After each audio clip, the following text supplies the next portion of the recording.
Merci beaucoup. Aksanti sana. Alors, permettez-moi de vous demander, à cause du respect que nous avons pour la parole de Dieu, nous allons nous tenir tous debout, s'il vous plaît. Et sous vos acclamations, nous accueillons l'homme de Dieu, le pasteur.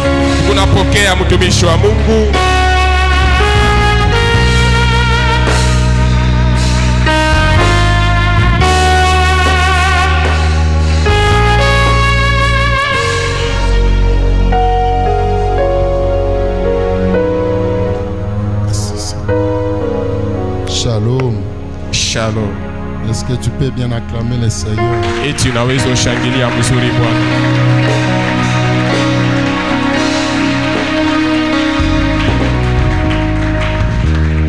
Est-ce que tu peux d'abord t'asseoir?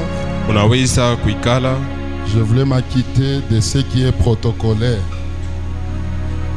Je voulais m'acquitter de ce qui est protocolaire, de ce qui est du protocole de l'église. Napenda kufuata ile nakuya juu ya protokoli ya kanisa. Avant que nous passions à la parole de Dieu. Mbele ya kupita kusikiliza neno la Mungu. Ce matin. Asubuhi ya leo. Grande est ma joie de vous voir. Furaha munene kwa kumiona. Ma joie d'être au devant de vous. Furaha ya kuya mbele yenu. Et cela me permet de rendre gloire au Seigneur, de lever son saint grand nom. Je voulais remercier le révérend Kafand pour cette marque de confiance. Ce n'est pas facile. Il a fait ce que moi je ne fais pas. Il ne m'a pas connu. Et juste un jour qu'il m'a rencontré, et il m'a cédé la chair. Moi je ne le fais pas. Je dois connaître la vie de la personne. Je dois connaître d'où il vient. Je dois connaître même son père pour que je lui cède la chair. Nous sommes dans un monde où notre famille chrétienne est infiltrée. On ne sait pas qui est qui. Et plusieurs se déguisent. Et pour les repérer, certes on les voit par les fruits. Mais c'est peut-être après un gaffe, alors on dit voilà. Tel s'est maquillé, on ne savait pas. Mon révérend, je vous dis merci. Que votre Dieu se souvienne de vous. Ce que je sens, c'est une bonne personne. Amen. Amen. Si vous êtes sensible spirituellement, vous allez comprendre un homme de Dieu. J'ai parlé avec lui moins de 20 minutes. J'ai compris que c'est un homme humble. Je ne sais pas si j'ai dit faux. Mais vous êtes avec lui. Jésus nous dit, ayez les sentiments qui ont été en Jésus. Les sentiments d'humilité. Que mon Dieu vous bénisse. Même si vous vous cachez, je vous ai déjà découvert. Par vous que maman se sont également remerciées. Maman, je vous remercie et je vous salue. Autour du révérend, je salue tous ses collaborateurs, tous les serviteurs de l'église.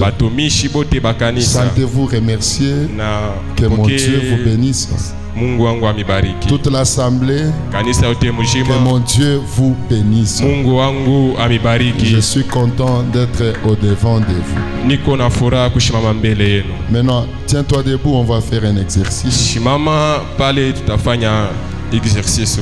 Avant de passer à la parole de Dieu.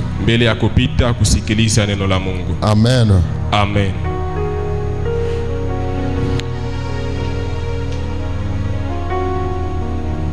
Maintenant écoute. Lorsque tu vas dire Jésus-Christ est Seigneur, je désire à ce que tu t'adresses à 3 personnes. La première personne, c'est toi-même. Tu dois le savoir et l'homme intérieur doit le confesser. Selon qu'il est écrit, la foi vient de ce qu'on entend. C'est-à-dire toi-même tu déclares et tu dois entendre que réellement il est le Seigneur. La deuxième personne, c'est le diable. Lorsque tu es en train de crier, tu t'adresses au diable et tu lui dis, c'est Jésus qui est le Seigneur. Il n'y a personne à part Jésus. Il faut que tes ennemis entendent. Partout où ils sont, ils doivent entendre que tu as déclaré que Jésus-Christ est Seigneur. La troisième personne, c'est Jésus lui-même. Quand tu es en train de déclarer, tu es en train de lui dire, tu es le Seigneur des Seigneurs. Il n'y a personne qui soit comme toi. Est-ce qu'il y a quelqu'un qui est avec moi? Salabo et Salabo. 1, 2, 3. Jésus-Christ est Seigneur. Amen. Deuxième fois, Jésus-Christ est Seigneur. Troisième fois, Jésus-Christ est Seigneur. Amen, amen, amen, amen. Amen. Il est le Seigneur des Seigneurs. Il est le Dieu d'amour. Il est le Dieu de paix. Une fondation sur laquelle nous nous tenons avec fierté. En dehors de lui, il n'y a personne. Ce n'est pas les élections qui ont fait de lui Dieu. Il se suffit à lui-même. J'aime l'adorer, j'aime l'élever. Seigneur, prends ta place dans cette salle. Seigneur, domine dans cette salle, Jésus. Nous ne venons pas par nous-mêmes. Nous venons à ton nom, Seigneur. C'est toi que nous élevons, Seigneur. Prends ta prééminence et prends ta domination, Jésus. Je choisis le véritable. Je suis dans le véritable. Je sais celui que j'adore. Je sais celui que je prêche. Je sais celui qui m'a séduit. Je sais celui qui a conquis mon cœur. Tu es le roi des rois. Tu es le Seigneur des seigneurs. Nous allons t'élever. Personne ne peut t'égaler, Jésus. Tu es le seul Seigneur, mon Dieu. Tu es le seul. Même si tout pouvait se recommencer, je choisirai que Jésus. Même si tout pouvait se refaire, je choisirai Jésus. Même si le monde peut se refaire, je choisirai Jésus. Amen. Je choisirai Jésus. Amen. Je connais le roi des rois. Je connais mon Seigneur. Je connais mon Sauveur.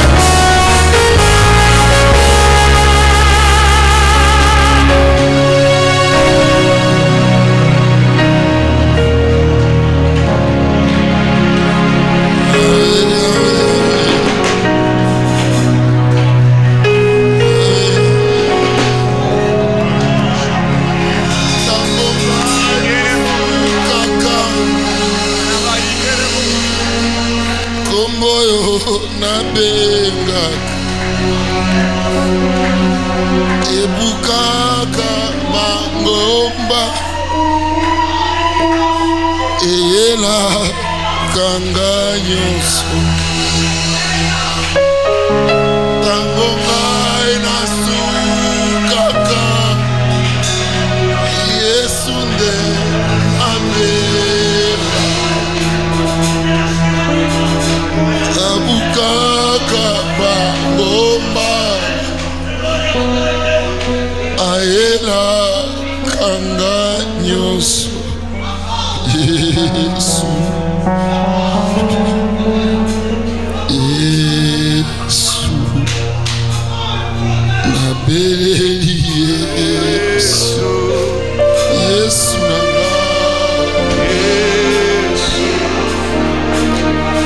nabeleli Yesu Yesu nanga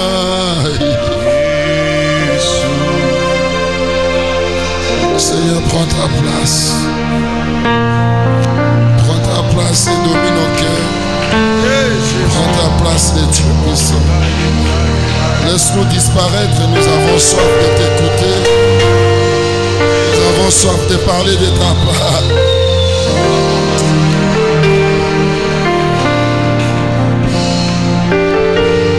Prends ta Bible. Beba Biblia yako.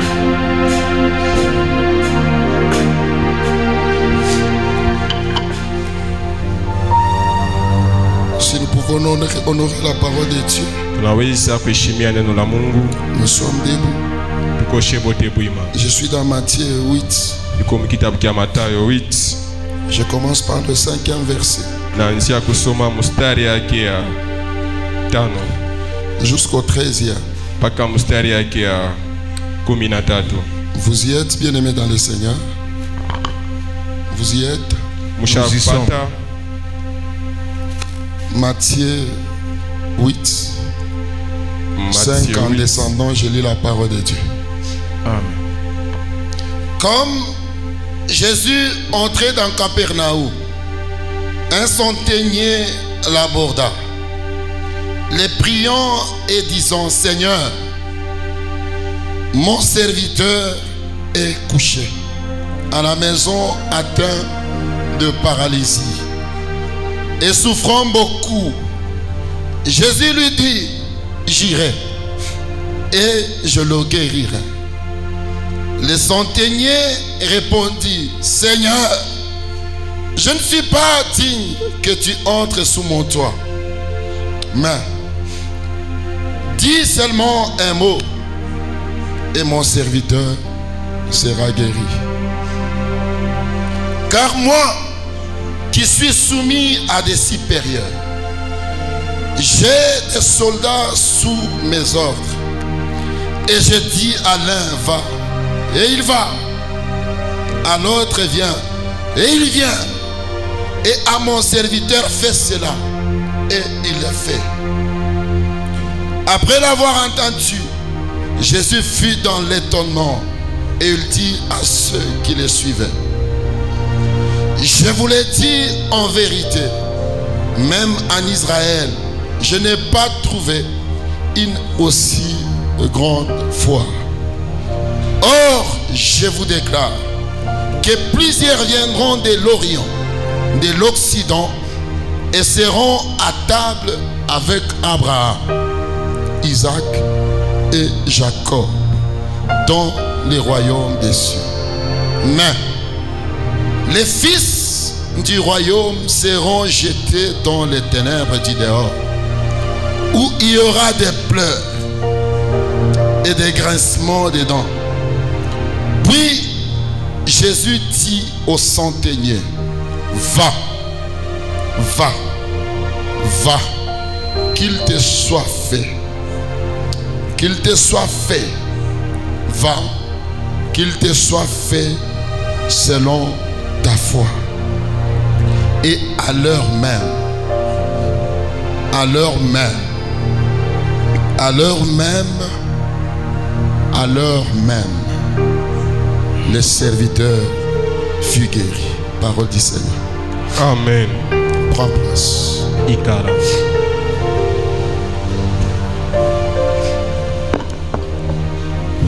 En parlant avec le révérend Kafand, il m'a révélé que c'est l'année de nouvelles choses. Alors cela m'a amené à résumer les petits termes.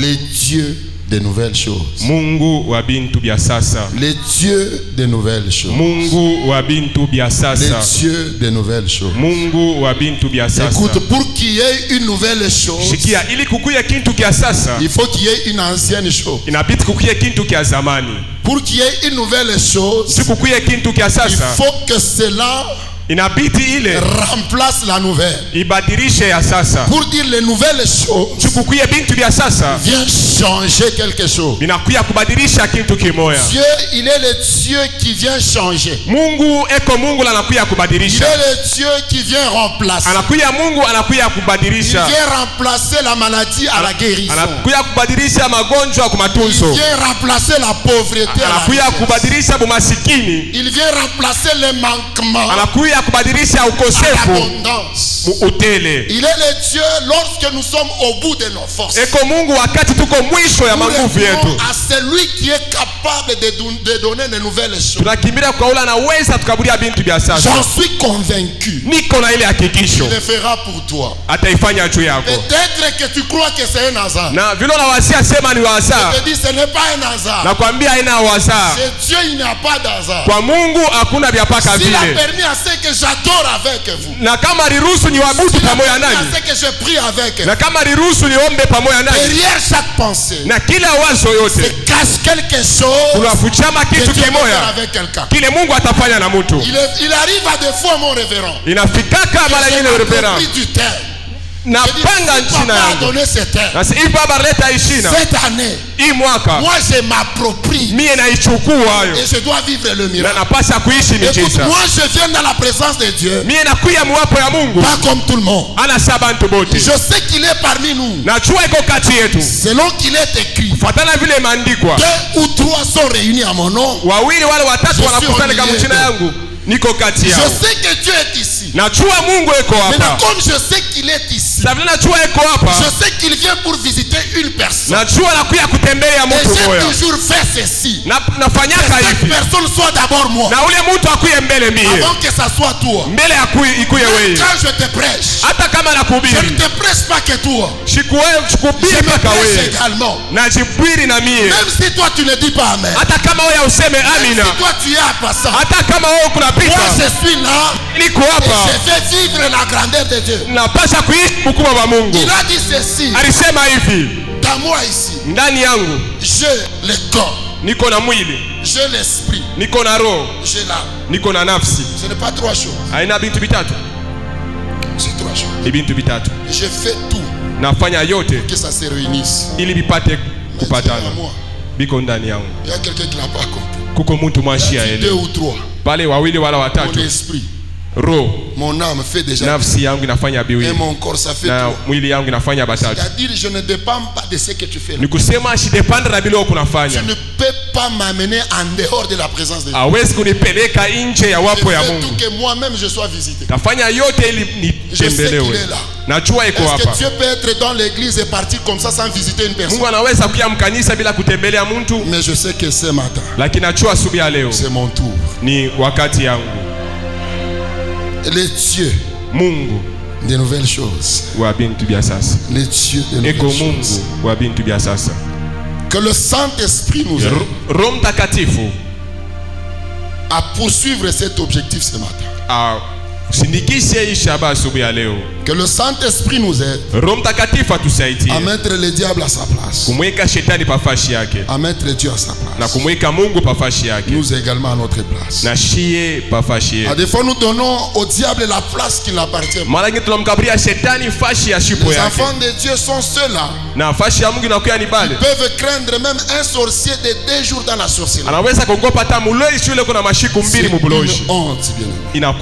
Si tu connais celui qui est en toi, celui que tu es venu chercher, tu ne vas pas t'hasarder souffrir devant un sorcier. D'ailleurs Dieu a dit chasser les démons. Il n'a pas dit les sorciers. C'est-à-dire ils sont comme des fourmis. Nous ne pouvons pas les craindre dans le monde spirituel. Est-ce qu'il y a quelqu'un qui dit? Nous ne pouvons pas les craindre. Amen. Amen. Écoute maintenant. Pour que toi maintenant tu vives de nouvelles choses selon les textes que nous venons de lire. Là c'est le centenier romain. Il apprend que Jésus est en train de venir. Il dit Jésus entre dans Capernaum. La Bible dit il s'est pressé pour l'aborder. Et quand il l'abordait, il expose directement son problème. Il dit Seigneur, pour la première fois, mara ya kwanza. Mon serviteur est couché. Mtumishi wangu amelala. Il est malade. Eko mgonjwa. Il ne sait pas faire les mouvements. Asijue kufanya tendo yoyote. Donc les centeniers avaient besoin de nouvelles choses. Na kusema les centeniers alikuwa lazima na vitu vya sasa. Il avait besoin que Dieu puisse remplacer la maladie. Alipenda Mungu abadilishe magonjwa. Et il aborde, il dit il est couché. Na mwambia anasema analala. Jésus-Christ lui répond. Yesu anamjibu. Il n'y a pas de problème. Hakuna tatizo. J'irai mitaenda et je le guérirai. Na mitamuponya. Le centenier a exposé le problème au présent. Na centenier yake aliweka mambo yake mu présent. Jésus a amené le problème au futur. Na Yesu anaipeleka mu futur. Il dit j'irai et je le guérirai. Anasema mitaenda na nitakubariki. Le centenier ça lui a pas plu. Na centenier yule kumfurahisha. Il dit non Seigneur. Anasema pana Bwana. Il dit encore pour la deuxième fois. Na rudia kwa mara ya pili. Le mot Seigneur. Il dit non Seigneur. Anasema pana Bwana. Tel que tu me vois ici. Bila unaniona hapa. J'ai les gens sous mes ordres. Niko na bantu bale niko naongoza. Je dis à l'un va et il va. Ninasema uende na Je dis à l'autre viens et il vient. Nasema mwingine kuya na kuya. Je dis à mon serviteur fais ceci et il le fait. Naambia mtumishi wangu fanya hivyo anaifanya. Seulement un mot. Sema tu neno moja. Et mon serviteur sera guéri. Na mtumishi wangu atapona. Jésus-Christ se retourne. Yesu anageuka. Il dit maintenant à ceux qui l'accompagnent. Anaambia bale baranza msindikisha. Il dit regarde cet homme. Ase mumwangalie huyu mtu. Même en Israël. Je n'ai pas vu une fois pareil. Et il lui dit ceci. Il y a des gens qui viendront de l'Orient. Qui viendront de l'Occident. Qui vont s'asseoir avec Abraham. Avec Isaac. Avec Jacob. Mais vous qui me suivez là. Il risque que vous soyez jetés dehors. Là où il y a les grincements dedans. Et il dit au centenier. Va. Va.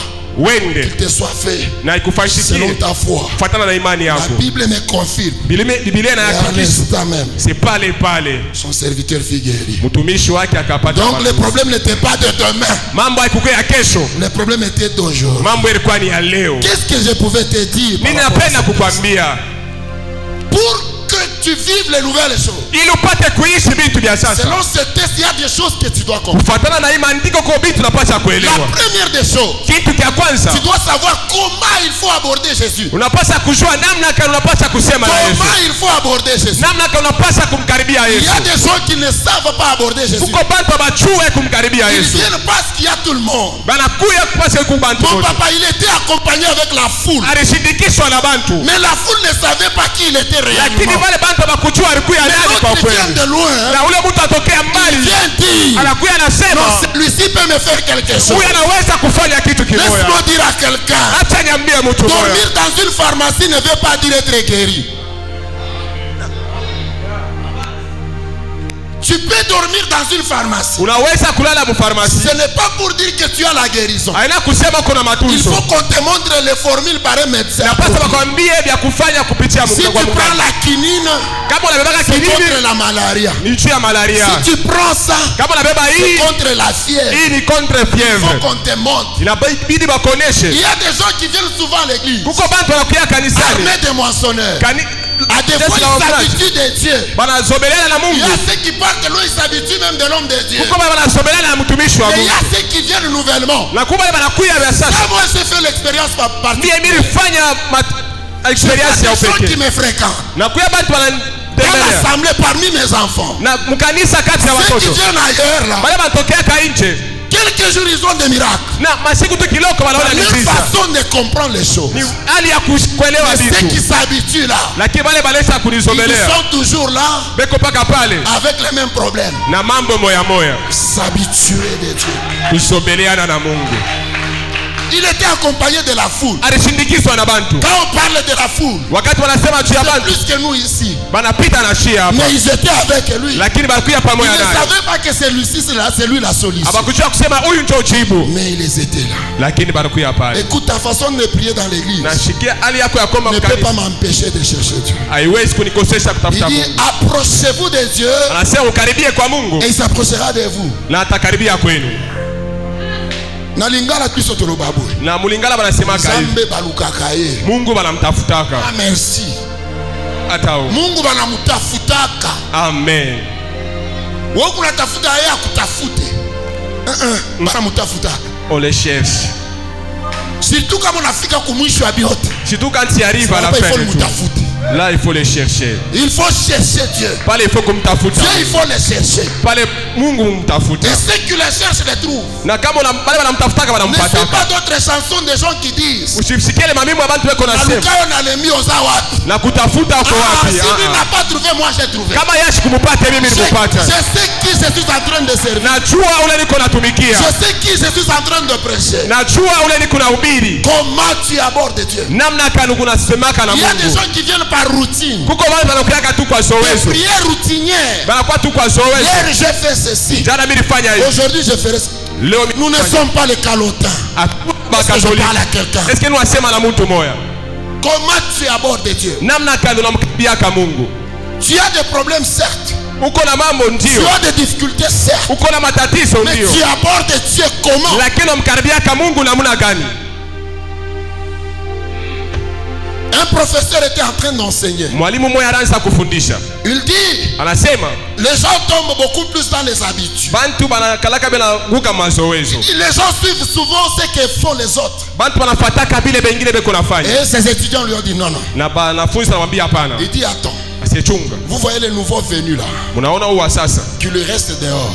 Abakie pale. J'ai fait une expérience avec vous. Na tafanya ma expérience avec un papier vert. Anabeba papier vert. Il lui pose la question, ça c'est quelle couleur? Anamuuliza hii ni rangi gani? Il lui répondit, c'est la couleur verte. Ni rangi ya vert. Il dit alors, anasema sasa vous allez dire c'est la couleur jaune. Utasema ni rangi ya jaune. Si je vais vous poser la question. Kama mimi namiuliza swali. Compris? Ils ont dit oui. Munaelewa ndio. Et le nouveau est venu. Na wasasa anafika anikala. Il pose la question à une personne. Anauliza swali kwa mtu. Ça c'est quelle couleur? Hii ni rangi gani? Il dit c'est la couleur jaune. Anasema hii ni il pose au deuxième, ça c'est quelle couleur? Anauliza wa pili ni rangi gani? C'est la couleur jaune. Sema hii ni jaune. Il pose jusqu'au sixième personne. Anauliza mpaka mtu wa sita. Il revient maintenant au nouveau. Anafika kwa ule sasa. Ça c'est quelle couleur? Hii ni couleur gani? Il regarde bien. Anaangalia mzuri. Lui aussi dit c'est la couleur jaune. Na anasema ni rangi ya jaune. Il dit aux autres, vous avez compris. Anaambia bengine mnaelewa. Il a suivi ce que vous avez fait. Aina ncho vile mwote mnafanya. C'est ça avec le monde chrétien. Na ni pamoja na Mungu wa Kristo. Mitafanya. Dieu n'est pas dans les habitudes. Mungu ana mazoezo. On ne s'habitue pas de Dieu. Atuzo haifai kusobelana na. D'ailleurs c'est une malédiction. Na inakuya ni laana. De prendre le nom de Dieu à la légère. Na beba jina Yesu na usaifu. La deuxième des choses. Na kitu kia pili. Que tu dois comprendre. Unapasha kuelewa. Que Jésus-Christ est le même. Yesu Kristo eko hier, vile jana, aujourd'hui, leo et éternellement. Milele na milele. Ce que tu dois comprendre dans ces textes. Ilo napasha kuelewa mwenye maandiko. Il dit de nouvelles choses. Mungu wa vitu vya sasa. Il est le même hier. Mpaka vile jana. Il est le même maintenant. Eko vile leo. Il est le même demain. Eko vile tena kesho. Hébreux 13:8 nous le dit. Na Hébreux 13:8 nasema. Il est le même. Na ni kweli eko paka vile. Je voulais te dire ceci. Napenda kuambia hivi. Celui qui a fait avec Abraham. Yeye ndio alifanya na Ibrahimu. Il a fait avec Isaac. Alifanya na Isaka. Il a fait avec Jacob. Alifanya na Jacob. Il est capable de faire pour toi. Anaweza kufanya na kwako. Il y a quelqu'un qui m'a pas compris. Kuko mtu ashianyelewa. S'il a dit celui qui a la foi. Ule yuko na imani. Il va s'asseoir à la table. Atekala kumeza. Avec Abraham. Pamoja na Ibrahimu. Avec Isaac. Pamoja na Isaka. Avec Jacob. Pamoja na Jacob. Il veut dire seulement ceci. Anapenda tu kusema hivi. Je suis le Dieu d'alliance. Niko Mungu wa agano. Par mon alliance je suis capable. Kupitia agano langu niko na uwezo ya kutenda. Celui qui agit avec Abraham. Ule alitenda na Ibrahimu. Il peut agir au travers. Anaweza kutenda kupitia Revera Kafani. Il est le Dieu d'alliance. Eko Mungu wa agano. Dieu ne viole pas son protocole. Mungu ashidi yake na protokoli yake. Dieu Mungu ne viole pas son protocole. Ashibaki ma protokoli yake. Il pouvait tout faire avec Paul. Anaweza kufanya yote. Il pouvait tout faire avec Paul. Anaweza kufanya yote na Paulo. Il apparaît devant Paul. Lakini amtokelea Paulo. Il dit, anasema, va vers Ananias. Wende kwa Ananias. Dieu est fidèle à son alliance. Mungu eko mwaminifu kwa agano yako. Il est fidèle à son alliance. Eko mwaminifu kwa agano lake. Pour être dans son alliance, il y a des choses que tu dois comprendre. Jacob dit, Jacob anasema, c'est l'œuvre du Dieu de ton père. C'est l'œuvre du Dieu de ton père qui t'aidera. C'est l'œuvre du Tout-Puissant qui te bénira. L'œuvre du Dieu ni kazi ya Mungu de ton père. Ya baba yako, pas l'œuvre de Dieu. Kupitia kazi ya Mungu. Du Dieu ya Mungu, de ton père. ya baba yako. Pas l'œuvre de ton père. Ana kazi ya baba yako. Du Dieu de ton ya père. Mungu wa baba yako. C'est-à-dire il y a toi. Ni kusema kuko wewe. Il y a Dieu. Kuko Mungu. Il y a ton père. Kuko na baba yako. Lorsque tu enlèves Dieu, wakati unamtosha tu restes Mungu, avec ton père. unabakia na baba yako. Tu n'es pas visité. Hautatembelewa. Lorsque tu mets Dieu, wakati unamweka tu Mungu, enlèves ton père. unatosha baba yako. Il faut que les deux personnes inabidi abantu bawili soient là. bakuye pale. Est-ce que je parle à quelqu'un? Il faut que ces trois personnes-là. C'est pourquoi plusieurs ratent. Même quelle que soit ton onction là. Assis au pied. Amen. Amen. Assieds-toi au pied. C'est toute la génération d'aujourd'hui. Les enseignements LMD. Les gens que tu suives sur les nets, ils ne sont pas nécessairement ce que tu crois.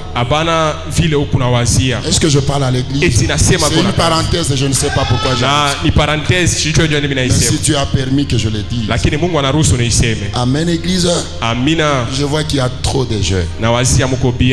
Quelle que soit ton onction. L'onction dans une tête dégarnie, c'est un danger biblique. Est-ce que je parle à quelqu'un? Il y a des choses que tu dois suivre. Il y a l'instruction que tu dois suivre. Samuel a compris. Né dans l'église, grandi dans l'église, mais ne savait pas comment Dieu parle. Il faut qu'il parte chez les vieux. Vieux Nzambalo Barandeni. C'est toi qui m'as appelé. Le vieux lui dit non, c'est pas moi. Ça c'est Dieu qui parle. Il nous regarde, tu feras ceci. Dieu ne viole pas son protocole. Dieu ne viole pas son alliance. Je voulais insister. Révérend, comprenez-moi, je ne sais pas pourquoi. Je voulais insister quelque chose. Amen, église. Amen. Amen. Amen. Pour que Dieu te bénisse, il doit passer par les parents. Les parents, ce sont les canal le plus excellent devant Dieu pour bénir un homme. Je parle de parents biologiques. Je parle de parents spirituels. Les parents dans la foi. Il faut les honorer pour vivre ce que Dieu a prédestiné pour toi. Est-ce que je parle à quelqu'un? Même si les parents il est de courte taille. D'ailleurs même s'il est sorcier, tu es appelé à l'honorer selon le Seigneur. C'est ça ta bénédiction. Les parents on ne les choisit pas.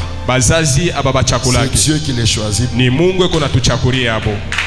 Est-ce que je parle à l'église? Les parents c'est Dieu qui les choisit. Même s'il n'a pas étudié, mais au travers de lui, tu peux être président de la République. Au travers du parent. Dieu sait. David on l'a retiré loin. Mais Dieu avait permis qu'il soit dans la famille d'Isaïe. Écoute, si tu es dans la famille de l'armée des moissonneurs, Dieu sait pourquoi tu es là. Et ta présence dans cette famille, c'est ce qui détermine ta bénédiction à venir. C'était une parenthèse. La troisième des choses que je comprends par rapport à ce texte, il faut avoir une foi ferme. Il ne faut pas suivre la foule. Il faut avoir une foi ferme. Les centeniers avaient une foi ferme. Certainement, il a vu la foule. Il a entendu que celui-ci c'est Jésus. Il dit, je dois aller l'aborder. Et quand il aborde, mais Jésus a scruté son intérieur pour comprendre que celui-ci a une foi même en Israël. Sa façon de parler, Jésus amène le problème demain. J'irai et je le guérirai. Le centenier dit non. Non. Écoute, j'ai aussi des serviteurs. J'ai des serviteurs. Niko na batumishi. Et je suis sous les ordres. Je suis sous les ordres de quelques personnes. Je suis sous les ordres. Donc qu'est-ce qu'il pouvait dire à Jésus? Il disait à Jésus, toi tu n'as personne aussi au-dessus de toi. Moi ici, j'ai ceux qui sont sous mes ordres. Et je suis aussi sous les ordres de quelques-uns. C'est-à-dire toi, tu n'es pas sous les ordres de quelqu'un. Dis un mot, il sera aidé. C'est là que Jésus commence maintenant à louer la foi de ses saints. Écoute maintenant. Tout ça c'était l'introduction. Je vais entrer maintenant dans le message. Pour comprendre la foi de Satan, il faut entrer dans sa vie. Il est représenté comme un centenier romain. Et il dit, j'ai des soldats sous mes ordres. Et je suis sous les ordres de quelques-uns.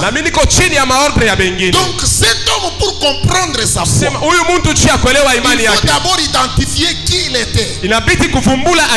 Cet homme était un militaire.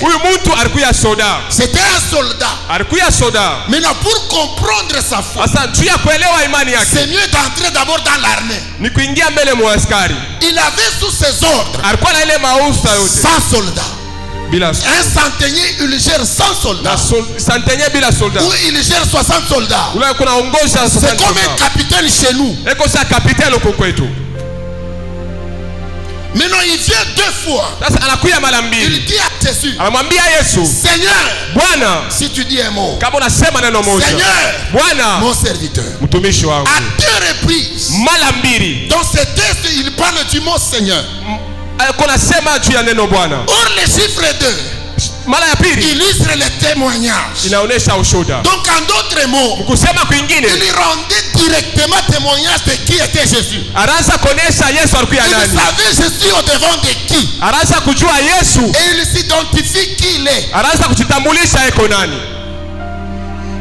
Amen, l'église. Ce centenier là, il avait les 100 soldats. Mais il dit Seigneur. Et deuxième fois il dit Seigneur. Dans l'armée romaine. Dans l'armée romaine. On ne donnait pas les titres de Seigneur à n'importe qui. Personne ne pouvait se faire Seigneur. Le Seigneur c'était un titre élevé. Celui qui doit exercer sa seigneurie, sa domination sur un territoire donné. Et le Seigneur n'était pas Seigneur par élection. Le Seigneur doit combattre pour être couronné. Il ne cherchait pas la couronne avant le combat comme chez nous. Je suis bishop. Je suis ceci. Mais dans l'action, nous ne sommes pas autant des discours des apôtres. Nous sommes autant des actes des apôtres. Les actions des apôtres. Tu parles trop. Mais dans les actions, est-ce que tu es ce que tu parles là? Et le Seigneur était là. Je disais que le Seigneur, ce n'est pas les élections. Maintenant, comment on octroyait les titres du Seigneur? Il fallait que le Seigneur capture celui qui est le Seigneur de guerre. Il vient avec lui en caravane. Et tout le peuple voit. Après avoir constaté cela, maintenant celui qui est au trône là doit le couronner Seigneur devant tout le peuple. Et il doit régner. Maintenant le centenier était. Il regarde. Anaangalia. Il dit Seigneur. Anasema Bwana. Directement il lui amène dans l'armée. Déjà pala namupeleka mubusoda. Il dit non. Sema non. Toi tu n'as pas le même titre que moi. Wewe una na titre moya na mie. Toi là. Wewe tu as beaucoup. Uko na bia mingi. Moi je suis sous les autres. Mie niko chini ya mais toi non. Lakini wewe hapana. Si lui il avait 100. Kama yalikuwa na ba100. Maintenant Jésus en avait combien? Yesu alikuwa na bangapi? Un jour on vient arrêter Jésus. Shikuma kwa mamba Yesu. Un des serviteurs arrache l'oreille. Mmoja wa watumishi wake anakata na rishikio. Jésus lui réprimande, dit non. Yesu anamfokea anasema hapana. Lève bien ton épée. Beba épée yako ile. Tu ne sais pas que je suis capable d'invoquer mon père à l'instant. Il doit m'envoyer 12 légions d'anges. Je suis dans Matthieu 26 52 53. Il dit je suis capable d'appeler mon père qu'il envoie à l'instant. Il n'a pas dit 12. Il a dit plus de 12 légions d'anges. Or une légion d'anges compte au moins 6 000. Est-ce que je parle à quelqu'un? Est-ce qu'il y a un économiste ici? 6 000 fois 12 ça fait combien? 6 000 fois 12. 6 000 fois 12. Amen. Amen. 6 000 fois 12, quelqu'un nous suffit. Amen. Il y a quelqu'un qui a trouvé 72 000. 72 000. Maintenant, si vous lisez dans Matthieu 26, 52 53, il n'a pas dit 12 légions d'anges. Il a dit plus. C'est-à-dire 12 000 c'est moins. Qui c'est qui est valable? Maintenant, il est capable de se promener avec plus de 72 000 anges. S'il se promène avec ça, pas pour la sécurité, mais pour son service. Les anges sont là pour nous servir. Je dis quelque chose. Nous ne sommes pas là pour servir les anges. Les anges sont nos serviteurs. Parce qu'il arrive à des fois des gens prient. Ange quittez l'anga. Ne suivez pas ça. Des gens qui entrent dans ça, ce sont des démons qu'ils invoquent. Je ferme la parenthèse. Amen, Église. Amen. Jésus est capable de se promener avec 72. Parce qu'il est Seigneur. Maintenant, quand il se promène avec 72, le centenier, quand il voit le Seigneur, des fois il voit déjà ses serviteurs. Il dit si celui-ci vient chez moi, il doit venir avec ses plus de 72. Je ne suis pas digne. Que tu viennes chez moi. Je vais te loger où? Je vais te servir quoi? C'est pourquoi il lui dit, dis seulement un mot. C'est-à-dire envoie même un ange. Il peut résoudre mon problème. Je prie que Dieu parle à ta vie. Je prie que Dieu dise un mot à ton sujet. Les dieux de l'armée de moissonneurs, les dieux du révérend Kafan, dise un mot. Tout pour toi doit changer. Et tu es capable de vivre les nouvelles choses. Les dieux que nous prêchons. Les serviteurs, les centeniers disent non. Je ne suis pas dit que tu viennes chez moi. Il voit tout ça.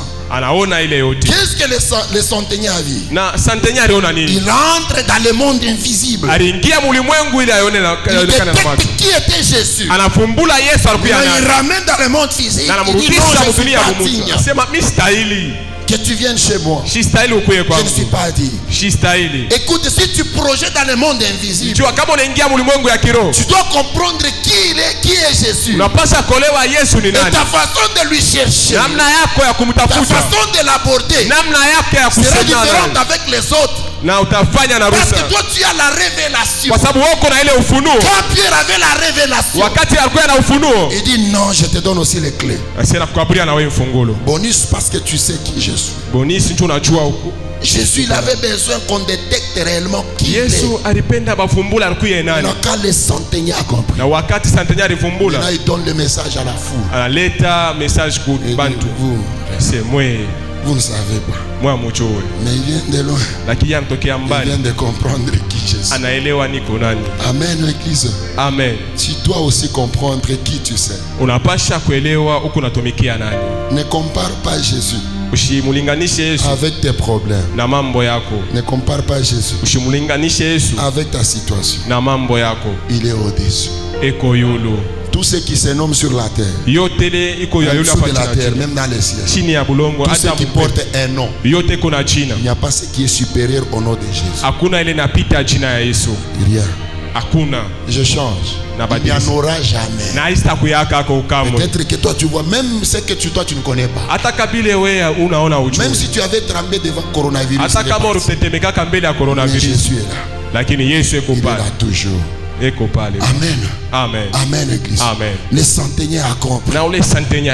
Il dit non. Il faut que tu dises un mot. La Bible me dit, à l'instant même, son serviteur Figueil.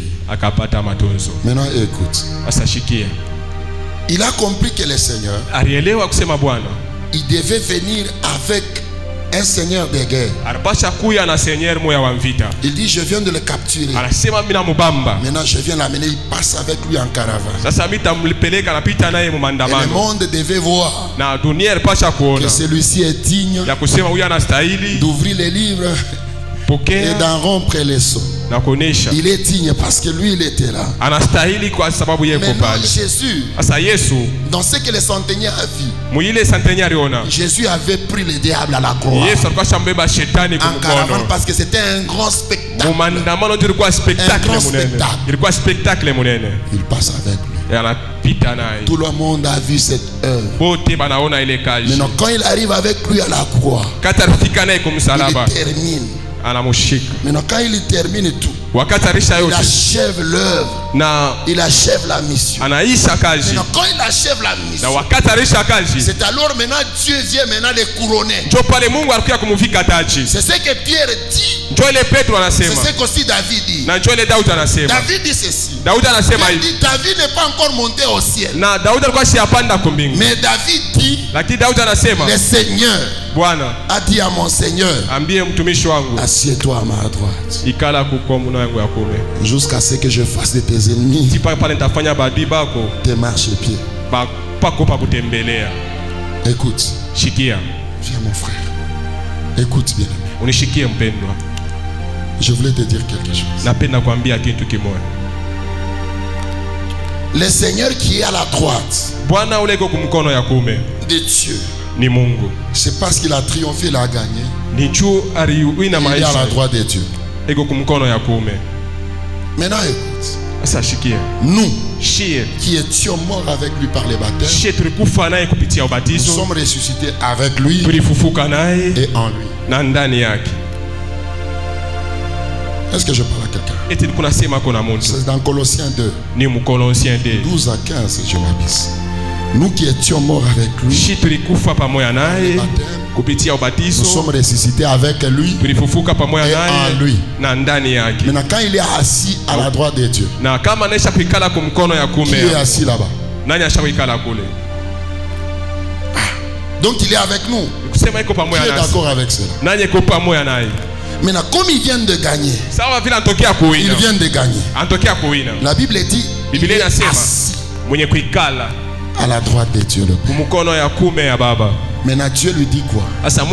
Jusqu'à ce que je fasse de tes ennemis ton marchepied. pako pa kutembelea. Si Jésus kama Yesu ou les gens de ce monde, au bantu ba hii dunia, nous voyons des présidents de la République tunaona baraisi qui ont des tapis rouges, beko na matapi ya rouge. Des présidents de la République avec les honneurs, c'est les tapis communs. Pour nous les enfants de Dieu, notre tapis ce sont nos ennemis. Est-ce que je parle à quelqu'un? Notre tapis c'est nos ennemis. Jusqu'à ce que je fasse de tes ennemis ton marche Dieu. Pour dire ceci, si tu as 3 ennemis, ta marche est courte. Si tu as 100 ennemis, c'est à la dimension de ta grandeur, c'est à la dimension de la seigneurie que tu as. Est-ce que je parle à quelqu'un? Il faut qu'ils soient nombreux, que mon tapis soit allongé. Il faut qu'il soit là. Celui qui n'est pas sur la liste, il faut qu'il soit là. Je dois marcher. Si les autres ont le tapis rouge, nous avons nos ennemis comme tapis. Et nous marchons sur eux. Nous marchons en Christ. Parce qu'avec Jésus, nous ferons des exploits. Et il écrasera la tête. Nous lèverons la tête. Il n'écrasera pas les pieds. Il écrasera la tête de nos ennemis. C'est la tête qui fonctionne. C'est la tête qui est le système de pensée. Écoute, je prie ce matin. C'est la tête de tes ennemis. Je croyais que tu allais faire ça. La place du diable c'est ici. Révérend, Jésus c'est là. Le diable la place ici. Il dit celui qui naîtra de la femme écrasera ta tête. Quand on te dit ta tête n'est pas bonne, tu ne réfléchis pas bien. Vrai ou faux? Maintenant ce matin, il faut que tu écrases la tête des ennemis. Ils ne vont plus bien réfléchir. Nous l'avions fait ceci, il a terminé les études. Nous avions fait ceci, c'est marié. Nous avions fait ceci, il travaille. Que devions-nous faire? Est-ce que je parle à quelqu'un? Amen.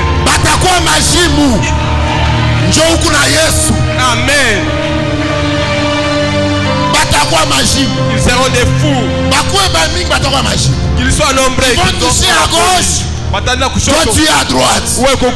Ils vont toucher ici. Toi tu es là.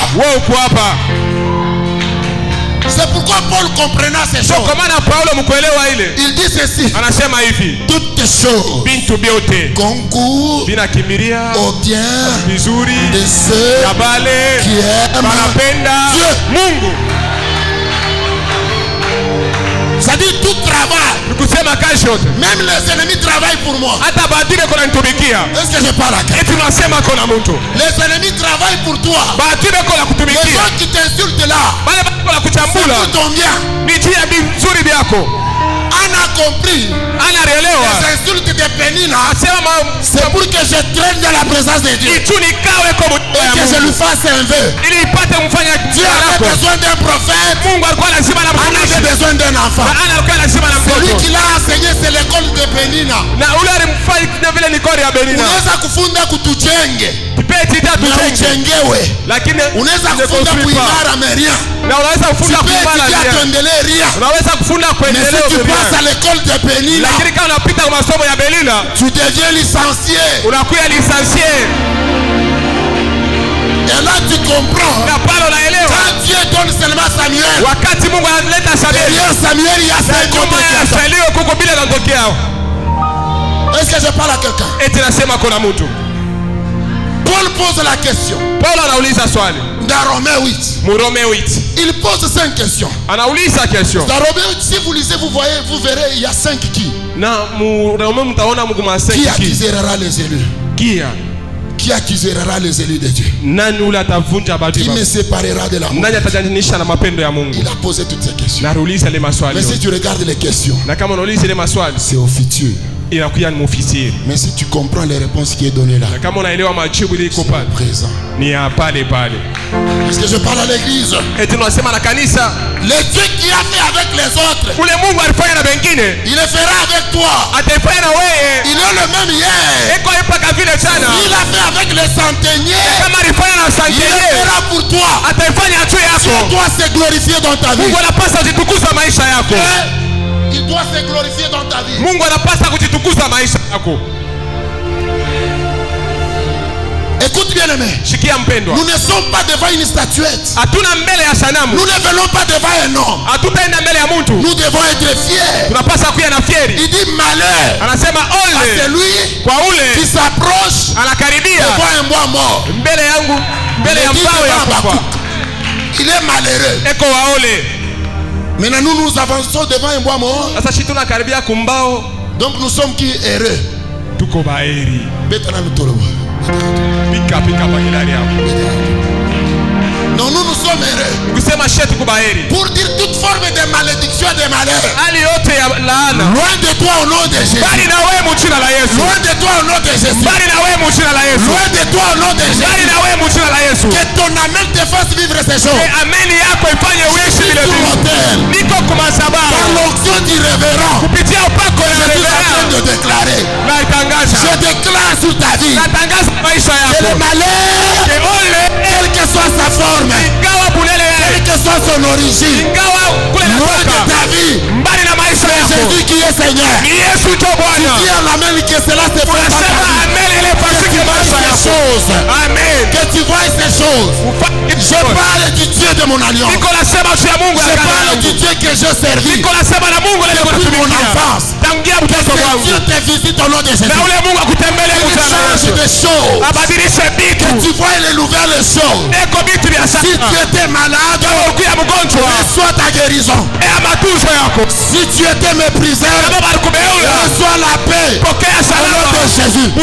Je dis reçois au nom de Jésus. Que Dieu t'amène à un autre palier. T'amène à un autre palier. Selon qu'il a dit.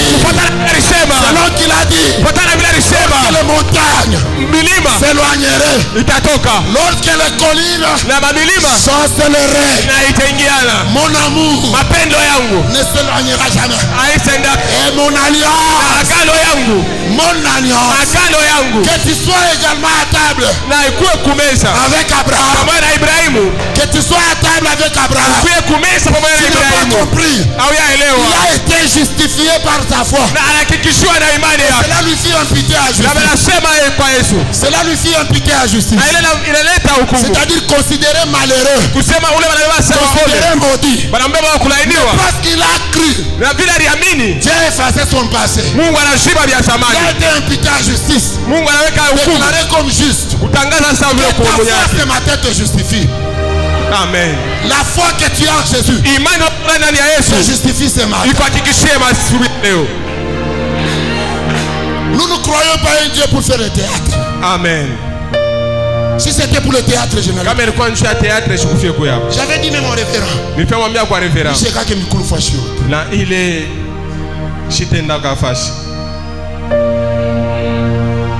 Si c'est pour le théâtre, je ne viens pas. Je vous parle de celui qui est la solution à tout. Je connais ce Dieu. Je connais ce qu'il a fait. J'ouvre une parenthèse. Mon révérend. Il y a des choses. Je ne sais pas pourquoi ça m'arrive. Ma nièce parfaite que vous voyez. Elle vient un jour chez moi. Me dit, papa, les hommes sont méchants. Les gens sont mauvais. J'ai besoin d'avoir un mari comme toi. Ce que tu me demandes, c'est trop profond. Pourquoi tu demandes ça? Il dit, je suis fatigué. J'ai dit, moi je suis ton oncle. Tu veux avoir un mari comme moi? Il me dit, elle me dit en te voyant, je sais ton Dieu. naita mke wangu. Je dis qu'elle a demandé c'est plus grand. Nasema ile analomba. On a prié. Tunamwombea. Je dis tu vas voir. Nasema utapata. Que ta foi, imani yako agisse. Itende. 4 mois après, miezi ine kisha j'ai trouvé un homme. Ananiambia sinapata kwa mtu. Qui a premièrement ta taille. Ule kuna burefu bwako. Deuxièmement il me dit. Ya pili anasema. Il marche comme toi. Iko natembea sawa wewe. Je dis c'est vrai. Nasema njoo vile. Elle conclut en disant. Anasema. Elle a. Eko. Le même date d'anniversaire que toi. Eko na date anniversaire pamoja na wewe. Non, ce n'est pas tout. Asa akuyaishi. Après la consécration. Kisha elle m'a appelé. Alinita. Elle était en train de pleurer. Aranza kuria. Il dit j'ai vu vos prières. Asemi naona maombi. Ça s'est accompli. Inatimiza. Il est aussi pasteur. Na yeye ni pasteur sasa. Je dis c'est ce que tu avais demandé. Maintenant tu les as. Asa. Tu avais demandé. Ulilomba. Tu as compris. Elle m'a dit ceci. Je sais que les paroles du Père sont efficaces sur les enfants. Je lui ai dit, le Père où tu pries là, il faut l'honorer, ce qu'il va dire. Ça va arriver encore sur toi. Parce qu'il y a un secret qui est chez le Père. Ne fais pas du mal au Père. Est-ce que je parle à quelqu'un? Écoute, maintenant Dieu est capable de faire pour toi aussi ce matin. Je ne sais pas qui tu le comprends. Je ne sais pas qui il est pour toi. Mais il est le Seigneur des Seigneurs. Son trône est éternel. C'est Dieu qui dit assieds-toi à ma droite. Jusqu'à ce que je fasse de tes ennemis. Il est assis à la droite de Dieu le Père. Il est assis à la droite de Dieu. Et nous sommes assis avec lui.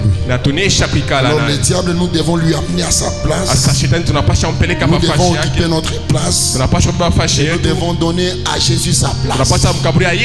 Tiens-toi debout, nous voulons prier. Je ne vais pas prendre beaucoup de temps. Écoute bien aimé dans le Seigneur. Tu vas dire ceci d'abord. Avant d'écraser les systèmes de pensée, de fonctionnement du diable. Seigneur, que ma foi grandisse. Je ne vais pas venir à l'église par routine. Que ma foi grandisse. Certainement je suis dans la chorale. Je suis dans l'intercession. Je suis évangéliste. Mais je ne vais pas faire comme les autres. Ma considération envers toi, ma confiance envers toi, ça doit changer.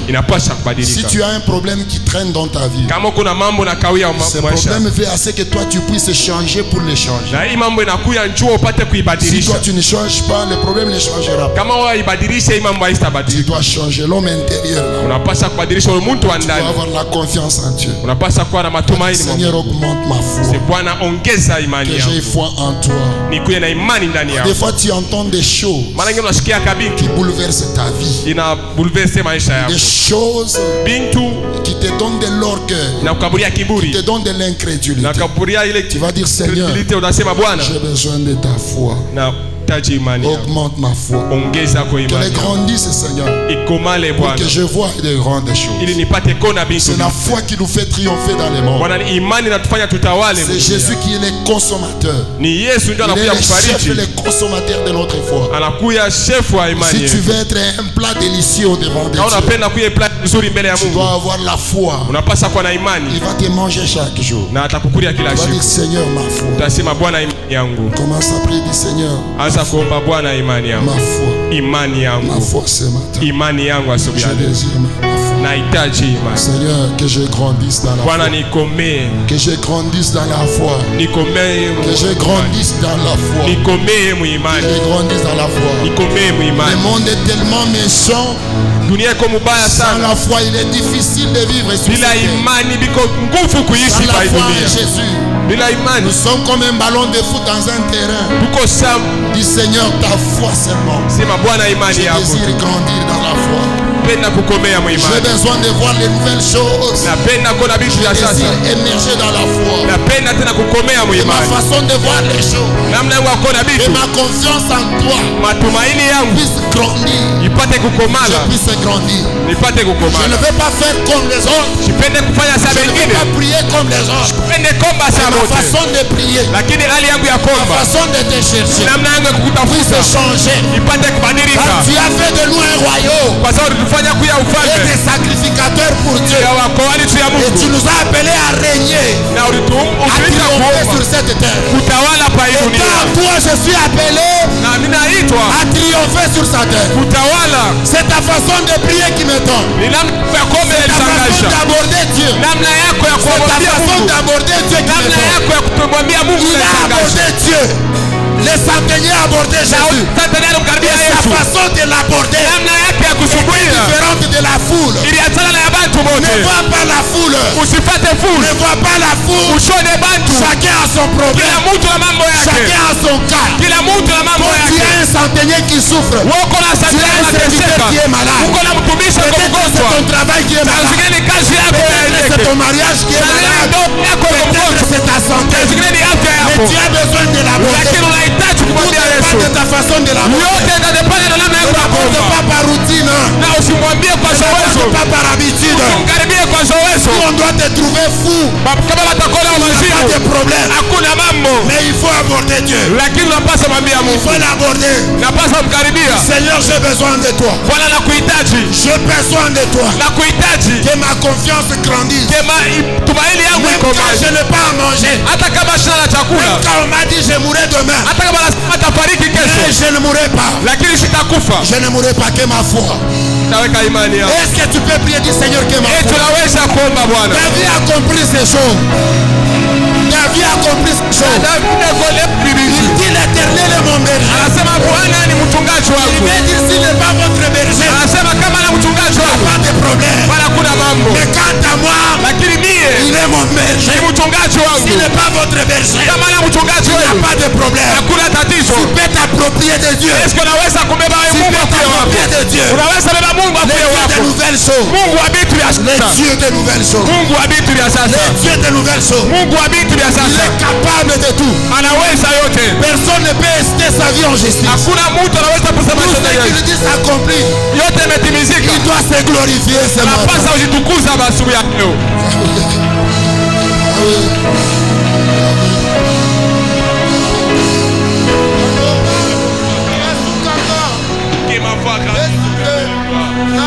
Augmente ma foi, Seigneur. Imani yangu ikamilike Bwana. Imani yangu ikamilike Masia.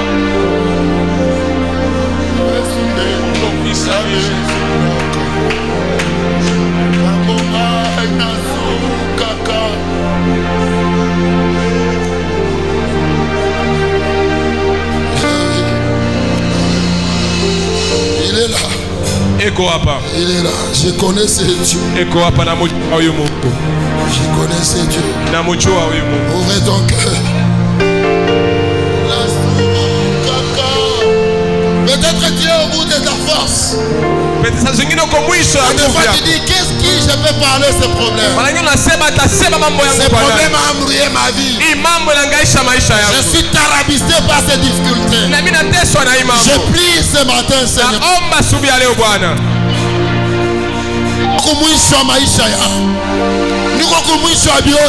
Je suis à la fin. On m'a donné tous les noms. Je viens au devant de toi. Je viens comme un débonneur. Je viens comme celui qui ne sait pas parler. Mais je viens te chercher. Je ne sais pas parler. Je ne sais pas prier. Mais ce que je sais, tu es au-dessus de tout.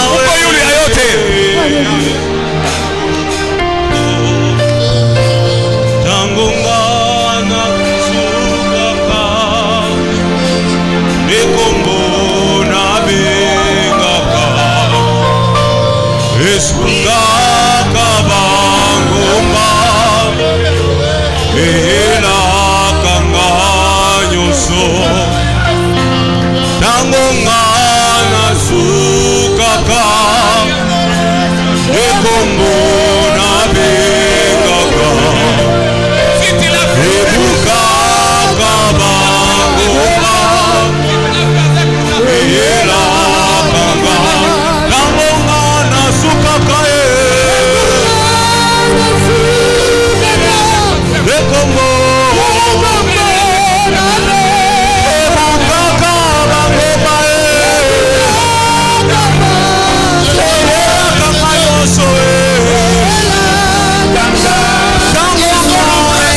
dans ta présence. Ne me prive pas de ta présence. C'est ici que je grandis.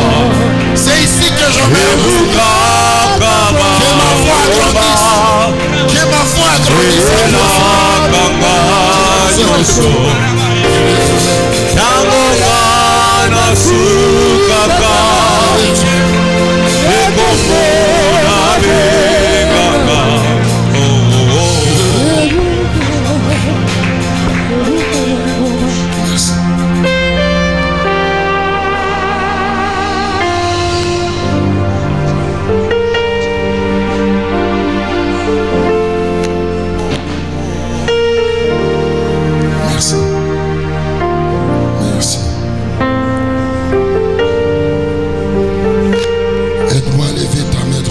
Unisaidie kuinyangula mkono yako ya kuume.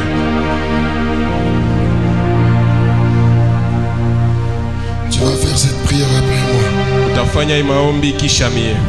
Mais je désire assez que tu engages ta foi. Lakini mimi nitapenda weke imani yako. Fais comme si c'est toi qui le déclares. Fanya sasa wewe ndio kunaitangaza. Et tu as besoin de voir ces choses. Na unapenda kuona hivi vitu. Il y a des prières où je mets même la date. J'écris même sur le papier. Parce que je sais qu'il est fidèle. Il est fidèle à sa parole. Il est fidèle à lui-même. Ferme tes yeux. Il y a quelque chose qui va se passer en ce moment. Il y a de nouvelles choses qui doivent s'opérer. Il ne viendra pas seulement essuyer les larmes, mais il viendra ce que les larmes ne puissent plus jamais couler. Je connais le Dieu que nous servons. Il est capable de tout. Dis avec moi, Père. Père, je viens ce matin. Au-devant de toi. Pour t'aborder. Comme les centeniers. Je sais une chose. Tu es le consommateur. De ma foi. Tu es le consommateur. De ma foi. Quel que soit mon passé. Je sais une chose. Tu m'as dit. Ne pensez plus aux événements passés. Ne pensez plus à ce qui est ancien. Tu m'as dit. Tu vas faire une chose nouvelle. Tu vas frayer un chemin. Dans le désert.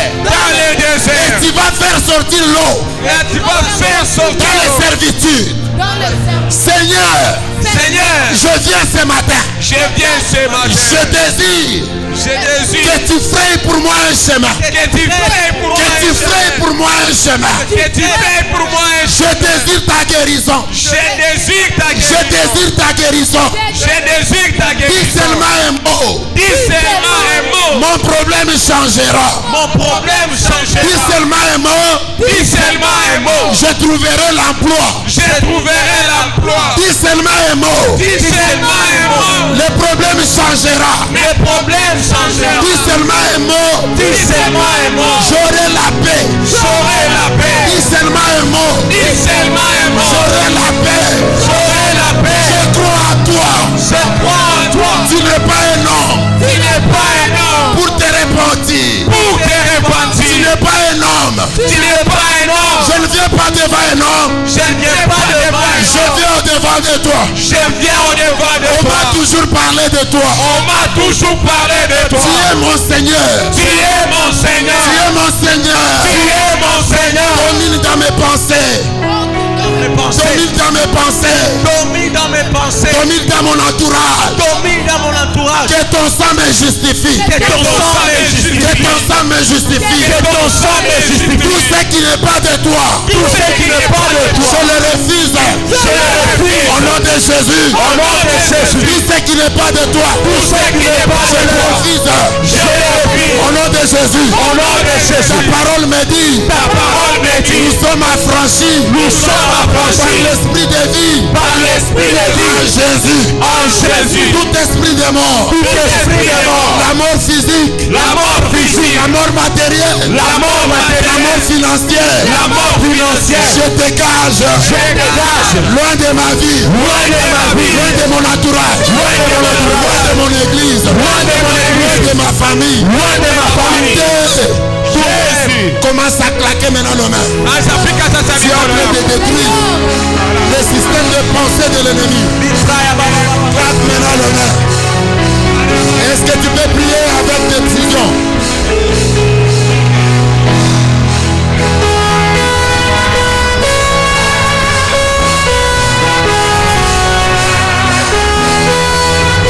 Avec le diable, on ne négocie pas. Le diable écoute que le langage de la violence écrase sa tête là. Tous les sorciers qui sont venus te faire du mal, écrase leur tête. Écrase leur tête. Ils ne doivent plus bien fonctionner. Ils ne doivent plus bien fonctionner. Écrase car tu as le pouvoir. La vie et la mort, c'est au pouvoir de notre langue.